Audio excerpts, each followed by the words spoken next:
4 av 5 utländska våldtäktsmän som bor i Sverige slipper utvisning. 4 av 5. Varför ska vi behålla utländska våldtäktsmän i Sverige? Det är så nu reglerna idag i Sverige att den som döms för ett grovt brott kan också utvisas. Och det sker ju. Så det måste, domstolarna få avgöra. Men om du nu är så bekymrad över kvinnorna, Åkesson, varför vill du försämra löntagarnas ställning på arbetsmarknaden? Men det här är allvarligt. Idag, men du vill ju införa undantag för fem. Det innebär att på de allra flesta arbetsplatser i vårt land så kommer vem som helst att kunna bli uppsagd när som helst.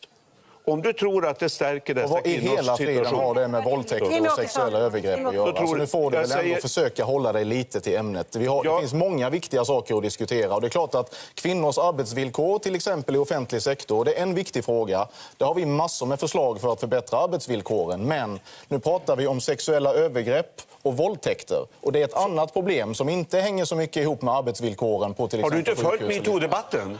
Har du inte följt MeToo-debatten? Vad har den med precis med det här att göra?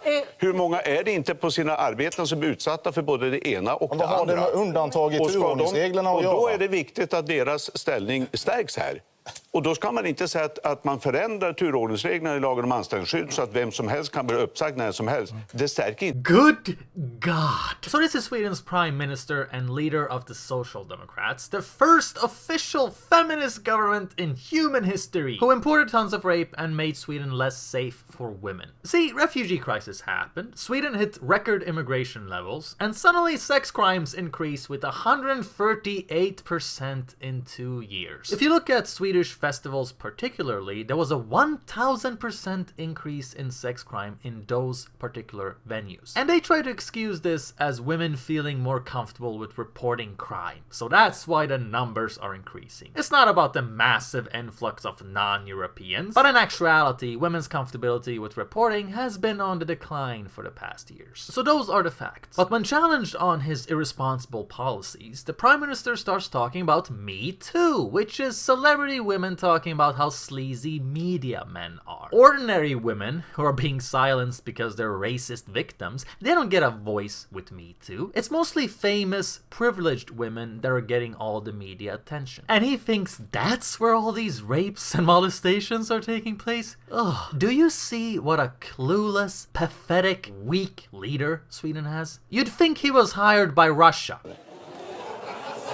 In Norway, the police released a study showing that despite being only 5.4% of the population, non-Europeans are responsible for 25% of all rapes in the country. That is a ridiculous overrepresentation. This is not the only study along this vein. Den allra viktigaste åtgärden i det här läget är att kraftigt begränsa invandringen och då kanske i första hand den muslimska invandringen. So we have a prime minister who doesn't even care about research and data. And then they call us fake news alarmist Nazis for saying that this is a bad development. I'm not living in a nation anymore. I'm living in an experiment. Then the prime minister starts talking about how mass immigration is going to be profitable in the long run. Därför att det blir en förtjänst för samhället lite längre fram. Well, here's an actual economist talking about Sweden in honest scientific terms. Have a look. Alla studier utan undantag som har kollat på kostnaderna för invandring i Sverige och inkluderat kostnaderna för asylsystemet kommer fram till att det är en minus. Det finns inte en studie som visar plus. Ändå säger regeringen på sin hemsida och många DN, TV hela tiden att det här är lönsamt, det här är lönsamt. De med svensk ursprung har idag en sysselsättningsgrad på 85%. Det är den nivå som krävs för att välfärdsstaten ska gå runt. Bland utomeuropeiska invandrare är siffran 52%. Och det har varit 52%, ungefär 50-52% i 15 år. Det handlar inte om att integration har blivit ett dugg bättre om man mäter det ordentligt korrekt, det vill säga procent, inte antal. Invandring är inte någon lösning på den svenska åldrande befolkningen, just för att invandrarna själva har så låg, trots att de är unga, har så låg sysselsättningsgrad att de netto har en större börda på skattesystemet än de betalar in. Jag menar, det blir inte lättare att betala framtidens pensioner genom att importera arbetslöshet. Det är totalt ologiskt. Därför att det blir en förtjänst för samhället lite längre fram. Det är så här bara, det här är skattekraften i relation till rikssnittet i de 3 mest multikulturella städerna i Sverige, Malmö, Botkyrka, Södertälje. Det här är långsikt. Det är en kurva som långsamt pekar neråt utan några tecken på att lyfta upp. Därför att det blir en förtjänst för samhället lite längre fram. Malmö var en genomsnittlig kommun i slutet på 80-talet. Det är inte så att det finns något i luften som gör att Malmö måste ha problem. Och störst barnfattigdom, nästan sämst tillväxt, bland de största inkomstunigheten, allt det där. Och det är så att Malmös ekonomi går runt ändå. För det är en liten stad och resten av Sverige skjuter till 5 miljarder per år till kommunen och 5 miljarder till landstinget. Till Skåne landsting, det är inte bara Malmö.